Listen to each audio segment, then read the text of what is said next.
ఎక్కువ వినాలంటే మీరు రండి. ఒకవేళ వింటర్ సీజన్ కాబట్టి మీకు కొంచెం ఇబ్బందే అయినా దేవుని మందిరానికి మనం ముందుగా రావాలి. ఈరోజు నూతనముగా వచ్చిన బిడ్డలందరిని బట్టి మరి చాలా దూర ప్రాంతం నుంచి వచ్చిన బిడ్డలను బట్టి మీ అందరికీ నా వందనములు. వాక్య పరిచయంలోనికి మనం వద్దాం. ఆదికాండము 22వ అధ్యాయము.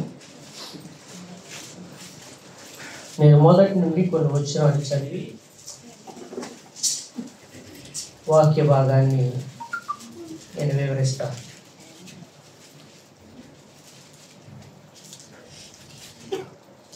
ఆ సంగతులు జరిగిన తరువాత దేవుడు అబ్రహామును పరిశోధించాడు.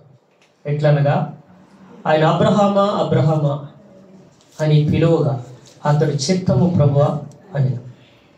అప్పుడు ఆయన, నీకు ఒక్కడైన నీ కుమారుడు అనగా నీవు ప్రేమించి ఇస్సాకును తీసుకొని మోరియా దేశంలోకి వెళ్ళి అక్కడ నేను నీతో చెప్పబో పర్వతములలో ఒక దాని మీద దహన బలిగా అతనిని అర్పించమని చెప్పిన దేవుడు ఈ పరిశుద్ధ వాక్య భాగము మనందరికీ అర్థమయ్యే రీతిలో మాట్లాడును గాక. ఆమె ప్రియమైన దేవుని బిడ్డలారా, ఆదికాండ గ్రంథంలో 22వ అధ్యాయంలో ఉన్న విషయం. 22వ అధ్యాయం అంటే అత్యున్నతమైన విధేయత, దేవుని పట్ల అత్యున్నతమైన విధేయతకు పరీక్ష. పరీక్షలో మనం పాస్ అవ్వాలంటే ఏం చేయాలి? బాగా చదవాలి. బాగా చదివితే ఎగ్జామ్స్లో బాగా రాస్తాం.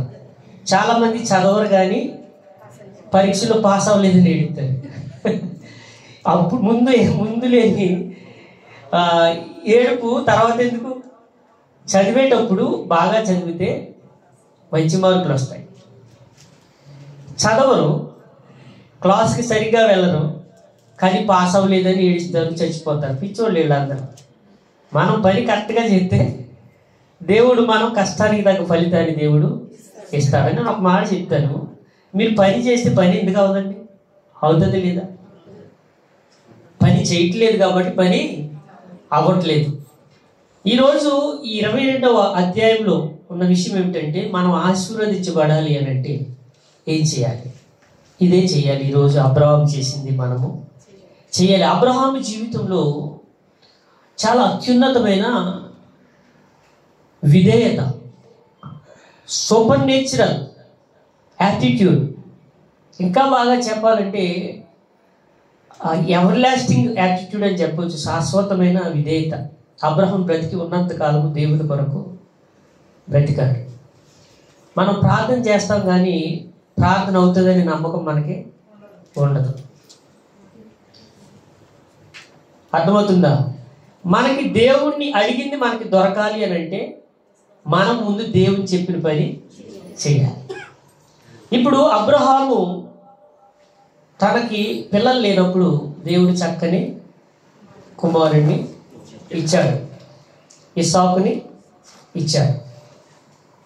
ఆ విషయం అంతా మనకు తెలుసు. పని అవదు కానీ దేవుడు పని చేశాడు. ఇప్పుడు కూడా మనం చాలామంది డాక్టర్స్ పిల్లలు పుట్టరని చెప్తూ ఉంటారు. మన చెల్లెలు చాలామంది ప్రార్థన చేస్తూ ఉంటాం. డాక్టర్స్ చెప్తారు కానీ దేవునికి అసాధ్యం కాదు. ఇది నమ్మాలి. ఈ బైబిల్ గ్రంథము ఆదికాండం 22వ అధ్యాయంలో 1వ వచనం నుంచి 19 వచనాలు. దీన్ని అఖేద అంటారు. అంటే బంధించటం అని. దేన్ని బంధించాడు? తన కుమారుని బంధించి తీసుకురమ్మన్న కారణం, తన కుమారుని బంధించి తీసుకురావడం గల కారణం దేవుని పట్ల అబ్రహాముకున్న అత్యున్నతమైన విధేయత. నేను చాలా సంతోషపడ్డాను. విధేయత ఉంటుంది కానీ ఈ కోర్టులో కూడా అత్యున్నత న్యాయస్థానం అంటారు. న్యాయస్థానము, అత్యున్నత న్యాయస్థానం. ఒక న్యాయస్థానం కంటే ఇప్పుడు పరిశుద్ధమైన స్థలము, అతి పరిశుద్ధమైన స్థలం ఎలా ఉందో లా అండ్ ఆర్డర్లో కూడా న్యాయస్థానము అత్యున్నతమైన న్యాయస్థానం. Final statement. ఇప్పుడు ఇక్కడ విధేయత, అత్యున్నతమైన విధేయత. అబ్రహాం కొన్ని విధేయత సెపరేట్. అందరూ ప్రేమిస్తారు కదా, భార్యని అందరూ ప్రేమిస్తారు, భర్తని అందరూ ప్రేమిస్తారు. కొంతమంది భార్య భర్తల మధ్య ఉన్న ప్రేమ డిఫరెంట్గా ఉంటుంది. ఒకరి కొరకు ఒకరిని క్షమించుకుంటూ, తిట్టినా క్షమించుకుంటూ ఉంటారు. ఈ విధంగా డిఫరెంట్ కైండ్స్ ఆఫ్ లవ్, చాలా రకాలుగా ప్రేమ ఉంటుంది, చాలా రకాలుగా విశ్వాసం ఉంటుంది. కానీ అబ్రహాము లాంటి విశ్వాసం ఉన్న వాళ్ళే దేవునికి ఇష్టమైన వారు. అందుకని ఆయన అబ్రహాము విశ్వాసులకు తండ్రి. అందుకని దేవుడు పరిశోధించాడు. శోధన ఎందుకంటే ఎక్కువగా ప్రేమించే వాళ్ళు ఎంత ప్రేమ ఉందో తెలుసుకుందామని అబ్రహాముని దేవుడు శోధించాడు. కానీ దేవుడికి తెలుసు. అన్నాడు పిల్లలు పుట్టరు, కానీ దేవుడు చక్కని బిడ్డని ఇచ్చాడు. అబ్రహాము భార్య శారమ్మ నవ్వుకుంది, కానీ దేవుడు నమ్మదగినవాడు. ఏది అడిగిన ఇస్తాడు. ఇచ్చాడు, పుట్టాడు. ఒకే ఒక కొడుకు. ఎంత గారమో. ఇప్పుడు ఒకే ఒక కొడుకు పుడితే అన్ని ఎందుకు పని కరెక్ట్ చేస్తున్నారు తల్లిదండ్రులు. ఎందుకంటే గారం ఎక్కువ పెట్టేసి దేవుడేదో లేక ఇచ్చాడు కదా అని చెప్పి ఆ కొడుకుని ఇస్తే వాడిని సరైన క్రమంలో పెంచట్లేదు. ఎందుకంటే ఎక్కువ ప్రేమ. మీకు ఒక విషయం చెప్పనా, ఏది ఎక్కువ అవ్వకూడదు, గుర్తుపెట్టుకోండి. అన్ని లిమిట్స్. దేవుడు కూడా బైబిల్ ప్రేమించడానికి సమయం కలదు, పుట్టుటకు సమయం కలదు, నవ్వుటకు సమయం కలదు, ఇది ఇచ్చుటకు సమయం కలదు. అన్నిటికీ దేవుడు సమయాన్ని ఇచ్చాడు. నిద్రపోవడానికి సమయం ఇచ్చాడు దేవుడు, మనం లేచి పని చేసుకోవడానికి సమయం ఇచ్చాడు, సూర్యుడు రావడానికి సమయం, చంద్రుడు రావడానికి సమయం. అన్నిటికీ క్రమం ఉంది. పాపం అంటే ఏదో పెద్ద పాపం ఏం కాదు.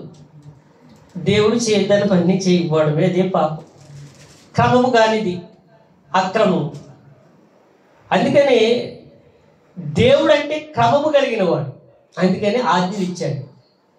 మీరు ఇలాగే ఉండాలి, ఇలా ఉంటేనే నా రాజ్యం వస్తారు. మీకు చాలాసార్లు చెప్పాను, నాకు ఎందుకు ఆ మాట చాలా ఇష్టం. పందులు కాపరిని ఈ గొర్రెలు కాపరికి అదే తేడా. దేవుడు పందులు కాపరి ఏం చేస్తాడంటే పందులకి వెనకాల ఉంటాడు, గొర్రెలు మేపే కాపరి ముందుండాడు. అందుకని ముందుండి చెప్తారు, అది తినొద్దు, ఇదే తినాలి అని చెప్పినప్పుడు గొర్రెలు కాపరి ముందుండి నడిపిస్తాడు. పందులు కాపరి పందిలోటి ఏం చేస్తాడంటే వెనకాల కూర్చుంటాడు. వీడికి కావాల్సింది బల్పు, అది బాగా కొవ్వు పట్టి బాగా ఎక్కువ వెయిట్ వస్తే ఎక్కువ మాంసం వస్తుంది, అమ్ముకొని ధనం సంపాదించవచ్చు. అందుకని వెనకాల ఉంటాడు. ఆయన విడిచిపెట్టి ఆడు పని ఆడు చూసుకుంటాడు, ఆడు ఎక్కడో ఉంటాడు పందిలోడు. మన దేవుడు గొర్రెలకు మంచి కాపరి. సత్యమైన వాక్యం కొంచెం కటువుగా ఉంటుంది, కానీ అది మనల్ని బాగు చేస్తుంది. ఖచ్చితంగా మాట్లాడితే ఉన్నట్టు చెప్తే ఆ వాక్యం నచ్చదు, సనుకుంటుంది సంఘంలో. అది సాతానుడు పెట్టింది. నిజం ఏది దేవుని మనిషి ఒప్పుకోవడం. అందుకనే దేవుని ఈ ప్రపంచం ఇలాగా పాడైపోయింది. ఈ ఇంటర్నెట్ వచ్చిన తర్వాత మళ్ళీ ఇంకొక రోగం వచ్చింది. ఇప్పుడు అలెన్ మాస్క్ అనేవాడు ఈ సిమ్ కూడా అక్కర్లేదంట. సిమ్ కూడా వద్దు, బ్యాటరీ కూడా అక్కర్లేదు. ఇంకా అసలు బ్యాటరీ ఉంటేనే ఈ పవర్ బ్యాంకులు పెట్టుకుని నిద్రపోయి కళ్ళు పోగొట్టుకుని ఏళ్ళలో బతకట్లేదు. ఇంకా ఈ పవర్ బ్యాంక్ కూడా తీసేస్తే ఇంకెళ్ళి ఎవరిని పట్టుకెళ్ళి రకరకాల యాప్స్ అండి. మా కంపెనీలో ఒక ఫిలిపిని ఫ్రెండ్ ఏదో వీడియో చాట్ వచ్చింది, వీడియో చాట్ చేశాడంట. అమౌంట్ కట్టమంటే ఈ బ్యాంకులో డబ్బులన్నీ వెళ్ళిపోతుంది. ఏం చేశాడో తెలియదు, ఏడుస్తున్నాడు. ఈ యాప్స్ వచ్చినాయండి. కొన్ని ఏది అన్ని మంచిదే, ఏది అన్ని దేవుడు అన్ని మంచిగానే చేస్తున్నాడు, కానీ అందులో కొన్ని మనకి చేయకూడదు. ఏదైనా తోటలో దేవుడు చక్కని జీవ వృక్ష ఫలం నుంచి చెట్టెట్టాడు, అది తింటే మనం బ్రతుకుతాం. తెలివితేటల నుంచి పండు తినవద్దన్నాడు. ఇప్పుడు ఈ యాప్స్ వచ్చినాయి, ఇప్పుడు రీల్స్ అని ఇచ్చారు. అలాగే మొబైల్ చూడటానికి కూడా భయం వేస్తుంది. డబ్బు ఈ టిక్ టాక్ వచ్చింది, అలా యాపే అది చాలా దారుణం. ఎందుకంటే మంచి విషయాలు పర్వాలేదు, అందులో అందరూ ఉంటారు. నాకు అసలు తెలియదు. చాలా మంది ఏదైనా వాక్యం, ఒక బ్రదర్ వాక్యం పెట్టాడు, అది నాకు ఓపెన్ అవ్వట్లేదంటే నాకు యాప్ లేదు కాబట్టి. యాప్ ఆ టిక్ టాక్ యాప్ లేకపోతే ఓపెన్ అవుతుంది. అది ఇండియాలో బ్యాన్ చేశారు. ఎందుకో ఈ బైబిల్లో డౌన్లోడ్ చేసుకోవచ్చు, చదవటానికి ఇబ్బంది అయితే ఆడియో బైబిల్. నాకు కళ్ళు ప్రాబ్లం వచ్చి ఆడియో బైబిల్ పెట్టుకుని పెట్టాను బస్సులో కూర్చొని. మనము how to give priority first God, దేవునికి ప్రథమ స్థానం ఎలాగ ఇవ్వాలని ఆలోచన చేయాలి. అబ్రహాము అలా ఇచ్చాడు. ఒకే ఒక కొడుకండి. ఏమన్నాడు? అబ్రహామా అబ్రహామా, ఇదిగో నేను చెప్పు, మోరియా దేశానికి వెళ్ళు, నేను చెప్పిన ఒక పర్వతంలో దాని మీద నీ కుమారుణ్ణి అర్పించాను. సరే, బయలుదేరి వెళ్తా ఉన్నారు. పరిశోధించాడు దేవుడు. చాలా రకాల బలులు ఉంటాయి. బలుల్లో చాలా రకాల బలులు ఉన్నాయి. ఇప్పుడు అబ్రహాం ఇచ్చే బలి వేరు. పాత నిబంధన కాలంలో అగ్నిగుండం తొక్కే బలి, అది కూడా అగ్నిగుండం తొక్కే బలి, అది కూడా ఒక నియమం. అగ్నిగుండం తొక్కాలి, వాళ్ళ పాపం అంతా పోతుంది. అందుకని అగ్నిగుండాన్ని తొక్కుతారు. రకరకాల బలులు. పాత నిబంధన గ్రంథంలో ప్రత్యక్ష గుడారం దగ్గరికి తప్పు చేసినోడు వచ్చి ఒక పవిత్రమైన ఒక కోడి దూడను కానీ ఒక పక్షిని కానీ తీసుకుని వచ్చి దాన్ని ప్రత్యక్ష గుడారం ఎదుటి దాన్ని వధించి ఆ రక్తాన్ని లోపలికి తీసుకెళ్ళి వెళ్ళి మందసం యొక్క 4 కొనలకు అలాగ నమిరి మళ్ళీ వచ్చి ఆ రక్తాన్ని 7 సార్లు అలా ప్రోక్షించి చిమ్మి తర్వాత దాని మలమూత్రాలను అగ్నితో గాల్చి ఒక పక్కనే వేస్తారు. అప్పుడుతో ఎవరైతే పాపం చేశారో, ఎవరైతే ఆ పక్షిని పవిత్రమైన దూడను తీసుకుని వచ్చారో బలి అర్పణకి, వారి పాపం పోతుంది. పాత నిబంధన గ్రంథంలో ఈ విధంగా పాపం పోయేది. తప్పు చేసినోడు బలి అర్పించాలి. క్రొత్త నిబంధన వచ్చేసరికి ఇంకా బలులన్నీ దేవుడు తీసేసి ఆయనే ఒక పరిశుద్ధమైన గొర్రె పిల్లగా మనందరి కొరకు ఆయనే అర్పించబడిపోయాడు. తనకు తానుగా వచ్చాడు. ఇప్పుడు బలి అర్పణకి మనం తీసుకుని వస్తాం. మీరు గమనించండి, మన ఇండియా దేశంలో జాతరలకి సంబరాలకి మేకపోతులు పెంచుతారు. అది దేవత కొరకు పెంచి మేక అని చెప్పి దాన్ని ఎవరు ఏమీ చేయరు. ఎందుకంటే దేవుని కొరకు అర్పించబడింది అని. దాని అర్థం ఏంటంటే రక్త ప్రోక్షణము ద్వారా, రక్తాన్ని చిందించడం ద్వారా మనిషి యొక్క పాపం పోతుంది. ఏ గ్రంథమైనా పాపానికి విరుగుడు ఏమిటి అని అంటే రక్తాన్ని చిందించాలి. రక్తాన్ని కూడా చచ్చిపోయినట్లు కాదు, అదే ఈ గ్రంథంలో చెప్పాడు చక్కగా. ఏంటంటే జీవముగా ఉన్నదాన్ని వధించాలి.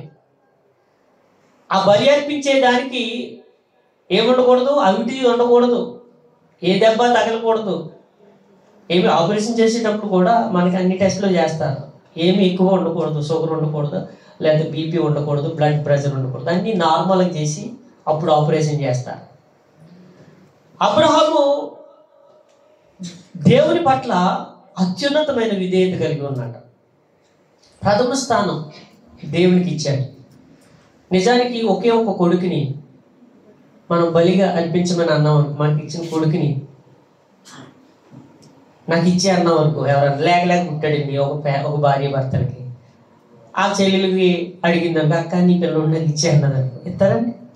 ఎవరు ఎంత బాధపడతారు? కన్న పీగు కాబట్టి. అబ్రహాము ఏమీ ఆలోచించలేదు.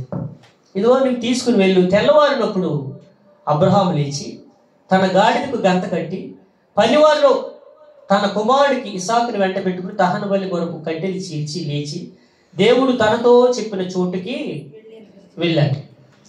వెళ్ళిన తర్వాత 3వ నాడు అబ్రహాం కన్నులెత్తి చూచి ఆ దూరం నుండి ఆ చోటుని చూచి తన పనివారితో, మీరు గాడితో ఇక్కడే ఉండండి, నేను అక్కడికి వెళ్ళి చూసి వస్తాను, దేవునికి నొక్కి మరలా మీ అంతకు వస్తానని చెప్పి వెళ్ళాడు. సరే ఇక్కడే ఉండండి, నేను ఎలా వస్తానన్నాడు. అప్పుడు కుమారుడు అడుగుతున్నాడు, తండ్రి అన్నీ ఉన్నాయి, కట్టెలు ఉన్నాయి, కత్తి ఉంది, మరి అర్పించడానికి గొర్రె పిల్ల ఏది అని అడిగితే ఎంత బాధపడి ఉంటాడండి. నిజంగా కొడుకుని తీసుకెళ్తున్నాడు. మీరు అనుకున్నట్టు బాధపడి ఉంటాడు. ఎందుకంటే దేవుడు విశ్వాసులకు తండ్రి. మనకి నమ్మకం ఉంటుంది, నమ్మకం లేని వాళ్ళకి బాధ ఉంటుంది, నమ్మకం లేని వాళ్ళకి భయం ఉంటుంది. దేవుని మీద ఆనుకున్న వారికి ఏ భయమో ఉండదు. సౌలు యుద్ధంలోనికి వెళ్ళినప్పుడు ఓడిపోతూ ఉన్నాడు. సౌలు యుద్ధం చేసేటప్పుడు ఓడిపోతూ ఉన్నాడు. దావీదు యుద్ధానికి వెళ్ళినప్పుడు యెహోవా ఈరే అని యుద్ధంలో గెలిచాడు. చిన్నోడు గెలిచాడు, మహారాజు ఓడిపోతూ ఉన్నాడు. కారణం ఏంటో తెలుసా? దావీదు యెహోవా ఈరే, దేవుడే చూసుకొను. ఇక్కడ కూడా అదే మాట, యెహోవా ఈరే, దేవుడే చూసుకుంటాడు.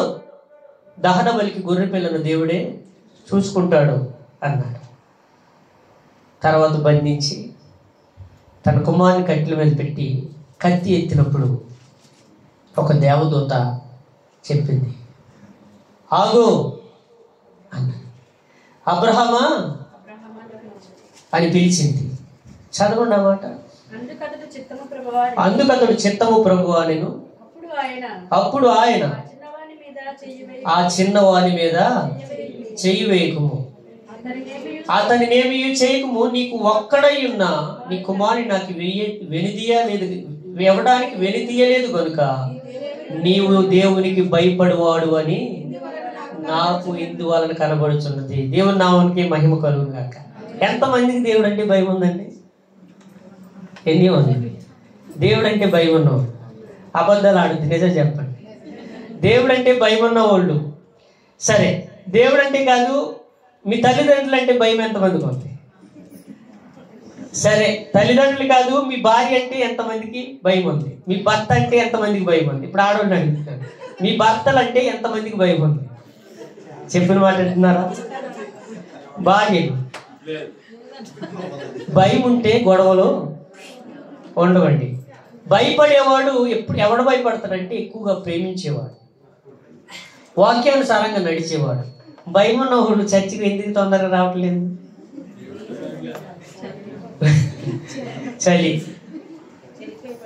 చలికి భయపడి డ్యూటీ మానేస్తున్నారా? బాగాలేదండి జ్వరం, అలాగే డ్యూటీకి వెళ్తున్నారండి పాస్టర్ గారు, కానీ చర్చికి రాలేకపోతున్నానంట. అవును కదా? బాగోలేదండి మరి డ్యూటీకి వెళ్ళావమ్మా అని అడిగాను. డ్యూటీకి అలాగే ట్యాబ్లెట్ వేసుకుని వెళ్ళిపోతుందండి అయ్యగారు, కానీ చర్చికి రాలేకపోతాం. మనం దేవునికి ప్రథమ స్థానం ఇవ్వకపోతే దేవుడు నీ ప్రార్థన ఎలా వింటాడు? ఇదే మీరు గుర్తుపెట్టుకోవాలి. నా కోసం కాదు మీరు వచ్చింది. ఈరోజు దేవుని మందిరంలో నువ్వు నేను మనందరం ఉన్నామంటే ఎంత అదృష్టవంతులు అండి. దేవుని మందిరంలో మీరు ఎంతసేపు గడిపితే అంతసేపు మీరు యువత లక్కీ. దేవుని మందిరంలో గడిపే వాళ్ళు అదృష్టవంతులు. ఎందుకంటే వారికి దేవుని కృప ఉంటుంది, వారి చుట్టూ దేవుని పరిశుద్ధాత్మ ఉంటుంది, వారికి ఉన్న సమస్యలన్నీ దేవుడు అర్థం చేసుకుంటాడు. దేవుడు అంటే భయం ఉన్నవాడు, దేవుడిని అర్థం చేసుకున్న వాళ్ళకి దేవుడు అంటే భయం ఉంటుంది. గుర్తుపెట్టుకోండి. ఇప్పుడు భర్త గురించి భార్యకి తెలిసిందనుకో, మా ఆయనకి ఇదంటే ఇష్టపడదు అన్నదనుకో, వెళ్ళి అక్క మనం సముద్రుడి దగ్గరికి వెళ్దాం అన్నది. ఎందుకంటే మీకు అర్థమవుతుందని చెప్తున్నానులే. బాగా ఒప్పుకోడు అంటది. అంటే ఏంటి? తనని అర్థం చేసుకుంది కాబట్టి. ఇప్పుడు దేవుణ్ణి మనం అర్థం చేసుకోవాలి. అబ్రహాము దేవుణ్ణి అర్థం చేసుకున్నాడండి. అందుకని దేవుడు తెలుసు, దేవుడే ఇచ్చాడండి, దేవుడు తీసుకుంటాడు గొర్రెపిల్లని. నన్ను తీసుకెళ్ళమన్నాడు, దేవుని చిత్తం, ఆయనే ఇచ్చాడు కదా. ఇది నేను చిన్నప్పటి నుంచి ఎక్కడన్నా చనిపోయిన వారి దగ్గరికి వెళ్ళినప్పుడు వాళ్ళు ఏడుస్తూ ఉంటారు కొంతమంది, దేవుడు నాకే ఎందుకు పెట్టాలి శిక్ష అని. ఆ ఏడ్చే ముందు దేవుడు ఇవ్వకపోతే, ఎందుకంటే దేవుని ఎరగని వారి పని. అందుకని ఏమన్నారు, మీరు ఎవరైనా చనిపోయినప్పుడు బాధ ఉంటుంది, శరీర సంబంధమైన ఎడబాటు దుఃఖం ఉంటుంది, కానీ దేవునికి చిత్తం లేకుండా ఏది జరగట్లేదు. మనం ఒక నిమిషం ప్రారంభతున్నామంటే నేను దేవుని యొక్క కృప. ఏది మంద కాదు, నువ్వు పోగొట్టుకున్నది ఏది నీది కాదు, నువ్వు పొందబోయేది నీది కాదు, అన్నీ దేవుడు ఇచ్చేవి. చాలా ఎలాగంటే నేను కష్టపడి ఓవర్ టైం చేస్తున్నాను కాబట్టి 300 వస్తుందన్న, చర్చి మానేసి డ్యూటీకి వద్దు నువ్వు వెళ్తావా, పాస్టర్ గారు అలాగే చెప్తారు అంటారు అనుకుందాం. దానికి సమాధానం ఏంటి చెప్పిన? దేవుడు నీకు ఆరోగ్యం తీసేస్తే ఆ పార్ట్ టైం ఉండదు, అసలు దేవుడు ఉండదు. అవునా కదా? దేవుని మందిరానికి ఎందుకు వస్తున్నావు? ప్రేమ అండి, ప్రేమ. బైబిల్ అంతలో నిజమైన ప్రేమ, శాశ్వతమైన ప్రేమ, అవధులు లేని దేవుని ప్రేమ. ఆ ప్రేమని అబ్రహాం అర్థం చేసుకున్నాడు కాబట్టి తన కుమారుని తీసుకుని వెళ్ళి కట్టిన. అబ్రహాం కన్నులు ఎత్తి చూడగా ఎదుగో కొమ్ములు తగులుకొని ఉన్న ఒక పొట్టేలు వెనక తట్టున కనబడిను. అబ్రహాం వెళ్ళి ఆ పొట్టేలుని పట్టుకుని తమ కుమారునికి మారుగా పెట్టి దహన బలిగా అర్పించింది. అబ్రహాము ఆ చోటికి యెహోవా ఈరే అని పేరు పెట్టిన. అది నేటి వరకును ఆ పర్వతం యొక్క అందుచేత యెహోవా పర్వతం మీద చూచుకొనును అని నేటి వరకు చెప్పబడింది. ఈరోజు మనం కూడా యెహోవా ఈరే చూచుకొని ఎవరైనా తిట్టారనుకో, యెహోవా ఈరే అనుకోండి. యెహోవా ఈరే కాదు, నీ సంగతి తెలుస్తున్నాడు. యెహోవా ఈరే అనుకో. దేవుడిని చూసుకుంటాడని మనం అనుకోం, మనమే చూసుకుంటాం. నీ సంగతి నేను చూస్తాను అంటాం. ఇప్పుడు అక్కడ ఎవరిష్టం? నీ ఇష్టం. దేవుని బిడ్డలు ఏమనుకోవాలి? దేవుడు చూసుకుంటారులే. నాకు చాలా అనుభవాలు ఎదురవుతున్నాయి. సర్లే దేవుడు చూసుకుంటాడులే. వాక్యానుసారంగా లేని బ్రతుకు నువ్వు మందిరానికి వచ్చి ఎంత ప్రార్థన చేసినా దేవుడు వినడు. నీ ప్రార్థనకు ప్రతిఫలం రాదు. కొన్ని సందర్భాల్లో దేవుని కొరకు బ్రతుకుతూ ఉన్నప్పుడు అనేక సమస్యలు మన మీద వచ్చి పడతాయి. అయినా సరే దేవుని సన్నిధిలో నిరీక్షణ కలిగి మనం ప్రార్థన చేయాలి. దేవుడు చక్కని మాటలు, నేను పేతురు గ్రంథం తీయండి, నేను చెప్తాను. పేతురు, మొదటి పేతురు 1వ అధ్యాయము 7వ వచనం నుంచి. నశించిపోవచ్చున్న సువర్ణము. మొదటి పేతురు 1వ అధ్యాయం 7వ వచనం.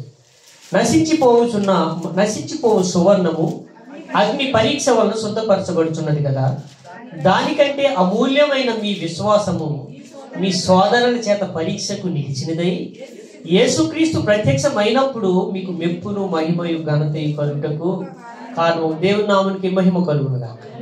ఇప్పుడు ఆలోచన చేయండి. ఏంటంట? నశించిపోవచ్చున్న సువర్ణము అగ్ని వలన శుద్ధమవుతుంది. ఒక శిల్పాన్ని చెక్కాలన్నా కూడా ఎంతో కష్టపడాలి. ఒక బంగారం రావాలంటే బంగారం అక్కడ ఈ రింగిలాగా దొరకదు, తెల్లగొడదు. దానికి ముడి పదార్థం అంటారు. దాన్ని తీసుకుని వచ్చి మరి ఆ మిషన్స్లో వేసి దాన్ని అగ్ని చేత కాల్చినప్పుడు సువర్ణం వస్తుంది. మనం పరిశుద్ధమైన జీవితంలోనికి మనం వెళ్ళాలంటే ఎన్నో శ్రమలను తట్టుకోవాలి. దేవుని పిల్లలంటే శ్రమలను సహించేవారే దేవుని పిల్లలు. దేవుని మార్గంలో దేవుని కొరకు బ్రతికేటప్పుడు ఏది నీ బ్రతుకు ఈజీగా ఉండదు.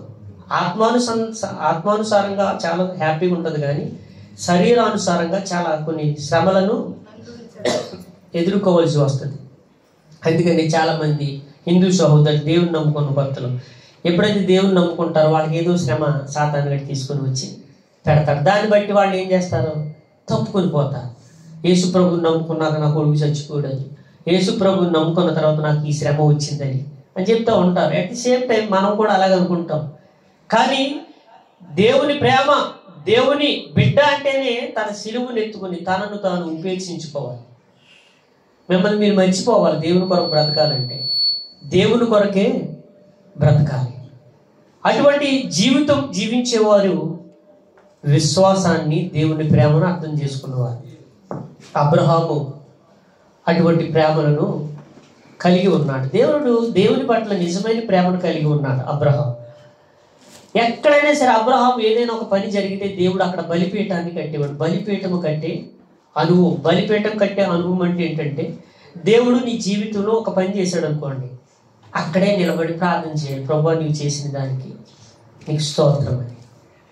దేవుడు ప్రతిరోజు మన జీవితంలో ఎన్నో అద్భుతాలు చేస్తూ ఉన్నాడు. ప్రతిరోజు కాదు, ఎవ్రీ మినిట్ నువ్వు ప్రారంభంతో ఉన్నావు అంటే ఒక అద్భుతం. తెలుసా? గుండె కొట్టుకుంటుంది, అలా కొట్టుకుంటూ ఉంటుంది గుండె. ఏ క్షణం గుండె ఆగినా నీకున్న అవయవాలు ఏమి పనిచేయవు. అలా దాని పని తగ్గకుండా నువ్వు బ్రతికినంతకాలం అలా కొట్టుకుంటూ ఉంటుంది. అది కనుక ఆగితే మనం బ్రతకం. కానీ దేవుని కృప ద్వారా మనం బ్రతుకుతున్నాం. గుర్తుపెట్టుకోవాలి. బైబిల్ చెప్పేది అదే. ఆయనే నిర్మించాడు మనలో ప్రతి అవయవము అని తెలుసు. అందుకనే బైబిల్ చెప్పేది ఏంటంటే శాశ్వతమైన జీవితం గురించి. మనం ఆలోచించేది దేని కొరకంటే, ఈ 100 సంవత్సరాలు బ్రతికి బ్రతుకు కొరకే దేవుణ్ణి నమ్ముకున్నాం. అని మనం దేవుణ్ణి ఎందుకు నమ్ముకున్నాం అని అడిగితే, ఈ లోకంలో బాగా బ్రతికిద్దామని. మంచి ఇల్లు దేవుడు ఇస్తాడు. దేవుని మందిరానికి వెళ్తే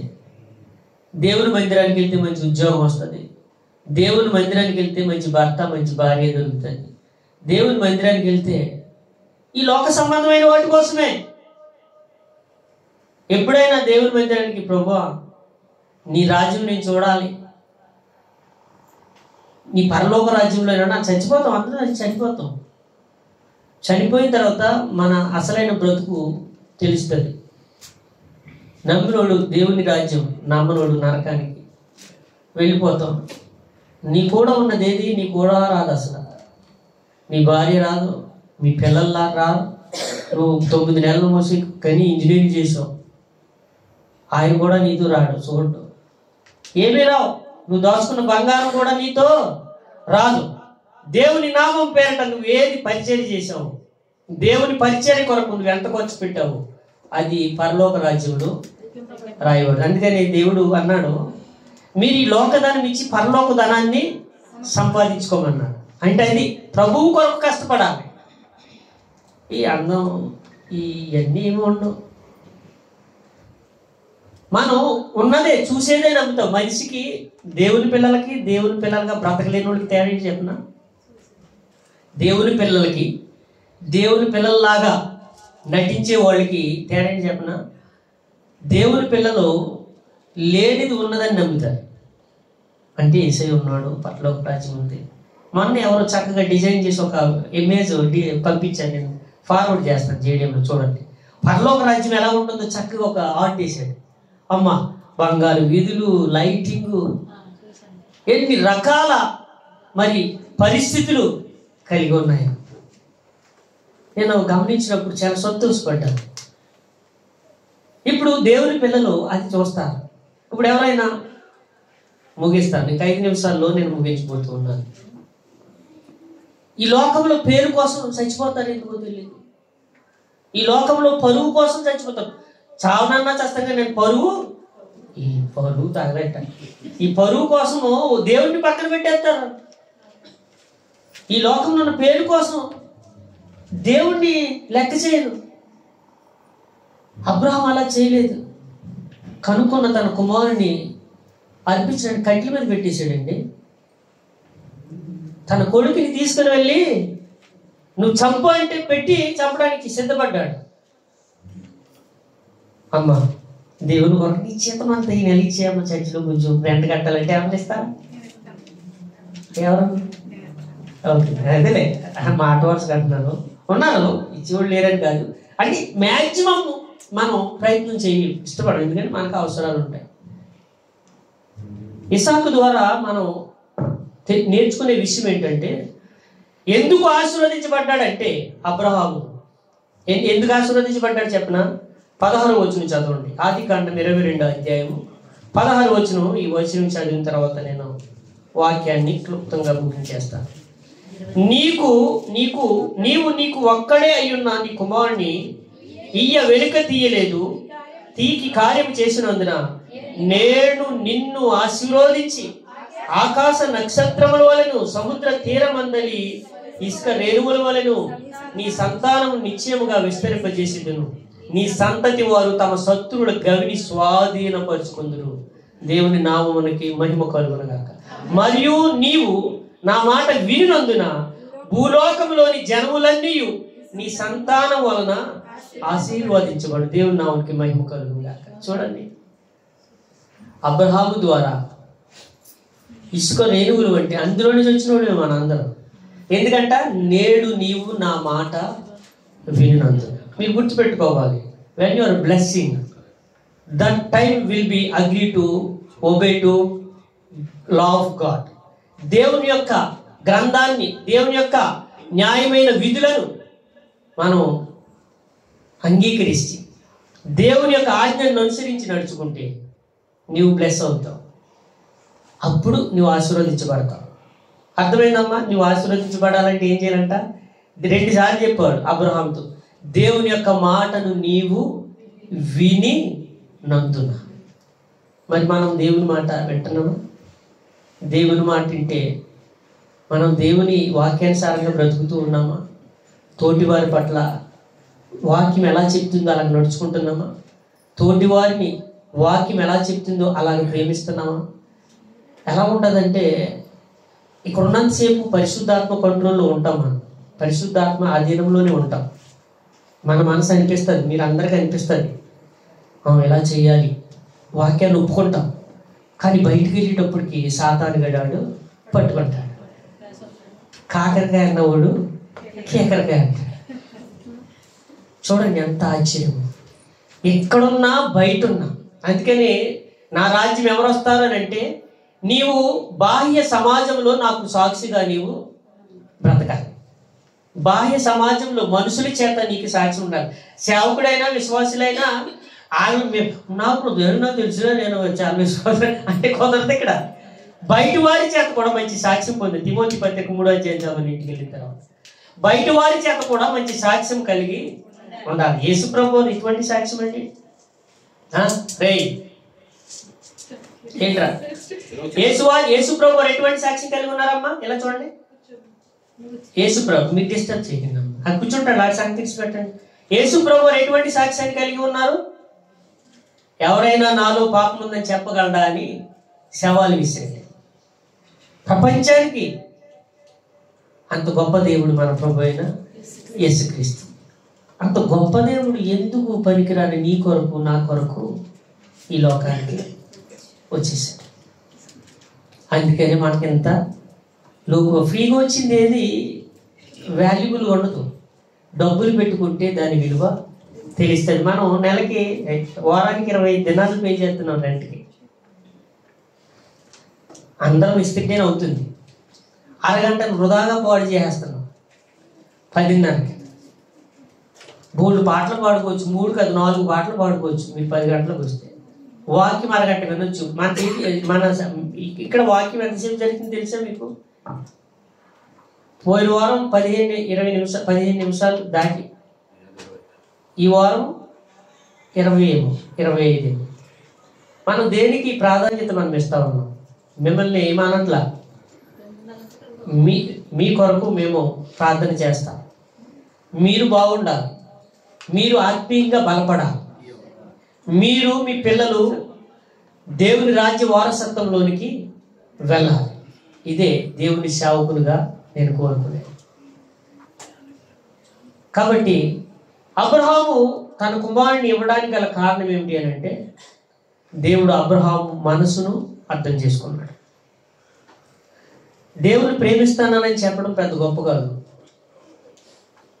దేవుని ప్రేమించి చేసి చూపించాలి. ఆగ్రహాన్ని చేసి చూపించాలంటే చూడు, అలా చేసి చూపించాలి. పాస్టర్ గారు చెప్పారని కానీ ఓ సేవకుడు చెప్పారని బాధపడటం కాదు. నేను చేసి చూపించాలి, సాక్ష్యం కలిగి ఉండాలి.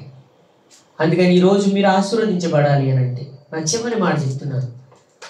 మీరు ఆశీర్వదించబడాలి అంటే మీ ఉద్యోగంలో, మీ కుటుంబంలో, మీ జీవితంలో మీరు ఆశీర్వదించబడాలి అని అంటే, అబ్రహాములాగా దేవుని మాట వినినందున నేను నీ సంతానమును ఆకాశ నక్షత్రముల వలెను ఇసుక రేణువుల వలె విస్తరింపజేస్తాను. అంతేకాదు, నేటికి విశ్వాసం అనగానే ఎవరి పేరు చెప్పుకుంటాం మనం? మొదటిగా అబ్రహాము పేరును చెప్పుకుంటాం.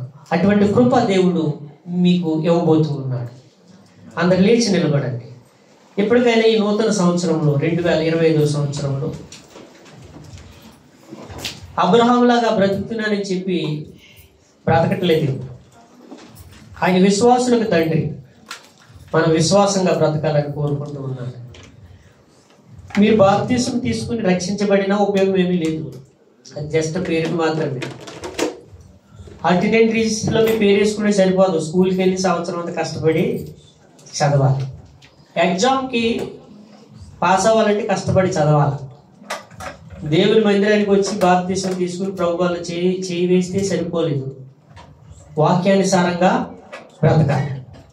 ఇంకెవరైనా సరే ప్రభు 2025వ సంవత్సరంలో నీ కొరకు బ్రతుకుతాను, అబ్రహాము లాంటి విశ్వాసం కలిగి ఉంటానయ్యా అని చెప్పగలిగితే దేవుడు మిమ్మల్ని ఆశీర్వదించబోతూ ఉన్నాడు. ఈ క్షణమే దేవుడు నిన్ను తన స్వాధీనంలోనికి తీసుకొని పోతూ ఉన్నాడు. చిన్న ప్రార్థన. ప్రేమ నమ్మకం కలిగిన మా పరలోకమందున మా తండ్రి, మీ పరిశుద్ధమైన నామమునకు వందనాలు. చదవబడిన వాక్యాన్ని బట్టి, వినబడిన వాక్యాన్ని బట్టి, విత్తబడిన వాక్యాన్ని బట్టి వందనాలు. విత్తబడిన వాక్యం మంచి నేలను పడిన విత్తనం వల్ల ఫలింపచేయండి. అబ్రహాములాగా ప్రభా నిన్ను అర్థం చేసుకుని, నీ మనసును అర్థం చేసుకునే బిడ్డలాగా ఉంచండి. బిడ్డలందరూ ఆశీర్వదించబడి వెళ్ళేటువంటి కృపను నడిపించమని యేసు పరిశుద్ధమైన నామములో ప్రార్థించి స్తుతించి అడిగి వేడుకొనుచున్నాము తండ్రి.